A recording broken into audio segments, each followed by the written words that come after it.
kecerdasan, kewawasan, dan membangun kecerdasan emosional dan spiritual. Kami sudah sampaikan kepada mantan Pak Kapolri, Pak Wakapolri, ujung tombak early warning and deteksi. Ya, tapi sekarang yang paling penting bisa kita ambil apa yang harus kita perbaiki, perubahan itu sendiri. Ini momentum bagi kita semuanya untuk berubah. Pelajaran melakukan perubahan, tapi dianggap tidak ada kemajuan. Karena itu yang pertama adalah seperti apa? Contohnya, misalnya sejauh mana trigger tim percepatan. Tapi saya izinkan saya mengulangi sekali dari ASN, tapi saya tidak sebut namanya ya Pak, karena ini rahasia. Tetapi kita bisa melihat kita memiliki the right man on the right place. 74% itu salah penempatan survei internasional. Siapa yang terburuk dari sisi katakanlah integritas dan seterusnya. Kalau mau berkarir susah karena ada ini ada itu, tapi dengan digitalisasi maka kultur itu berubah dan kita harus mengapresiasi hal ini. Yaitu bagaimana nilai kita serahkan pada Polri. Saya mungkin sudah 20 tahun dibantu Polri kan.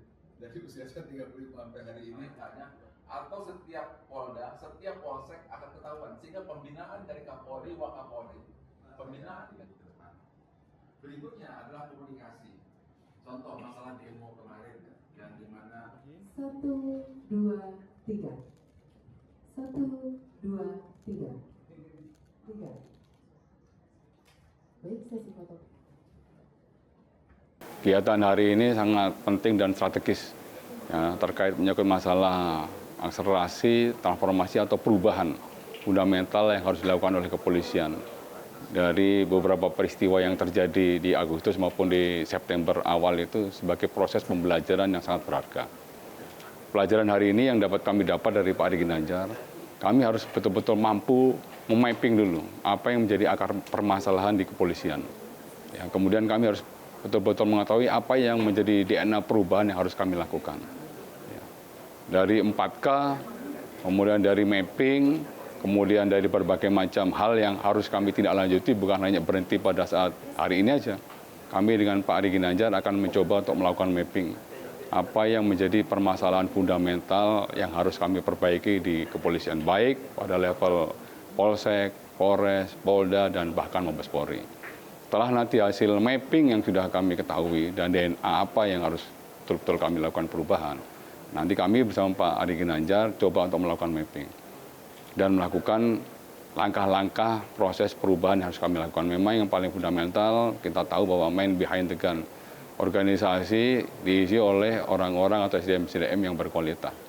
Tanpa diisi oleh SDM-SDM yang berkualitas, memiliki kompetensi yang bagus, memiliki keimanan dan ketakwaan yang baik, maka akan sulit organisasi ini bisa berubah ke arah yang lebih baik. Ya, sekali lagi Pak Ari, kami ucapkan terima kasih dan ini merupakan langkah awal bagi kami. Kami nanti akan membentuk tim. Minggu depan kami akan manggil seluruh Karo SDM biar kami bisa memapping tingkat Polsek, Polres, Polda, dan Mabes Polri apa langkah-langkah strategis harus kami ambil baik untuk 1 bulan ke depan sampai dengan 1 tahun ke depan. Nanti akan kita siapkan langkah-langkah strategi apa yang harus kami lakukan. Saya sebagai anggota masyarakat merasa bangga, haru, dan kagum atas kesungguhan yang dilakukan oleh Bapak Wakapolri, Bapak Profesor Dedi, untuk menerima segala masukan yang kami sampaikan. Ini adalah sebuah momentum besar yang mungkin dalam sejarah Polri terjadi. Kejadian-kejadian yang kemarin tentu harus disikapi jangan secara negatif, tapi secara positif. Ibarat tekanan yang besar ini, maka akan melahirkan energi balik, dan energi balik itu adalah energi perubahan. Dari tekanan menjadi kemajuan, dari tekanan menjadi sebuah perubahan positif sesuai dengan harapan masyarakat. Tentu sebuah perubahan itu harus terukur, sehingga nanti masyarakat bisa mengukur, bisa melihat saat ini kita di mana, lalu kita mau kemana. Dan mau kemana pun saya sudah melihat dan mendengar masukan dari berbagai ahli masyarakat, pakar-pakar, untuk memberi masukan bentuk Polri ke depan seperti apa. Dan tentu itu harus terpetakan. Dan tentu itu harus tercatat, terukur, sehingga langkah-langkahnya pun bisa konkret dilakukan, sehingga pada akhirnya nanti akan melahirkan Polri sesuai dengan harapan dan keinginan masyarakat yang dicintai. Saya ingin mengajak masyarakat untuk mari melihat ini secara positif. karena ini adalah sebuah niat mulia, niat luhur. Saya di sini menyaksikan kesungguhan dan merasakan energi positif bagaimana mereka ingin berubah. Saya tadi sampaikan bahwa perubahan itu harus dimulai dari dalam diri sendiri. Bahwa organization do not transform but people do. Polisi tidak bisa berubah, yang berubah adalah anggota-anggotanya. Sehingga saya tadi menyampaikan transformasi 4K, di mana kurikulum berbasis moral harus terbentuk.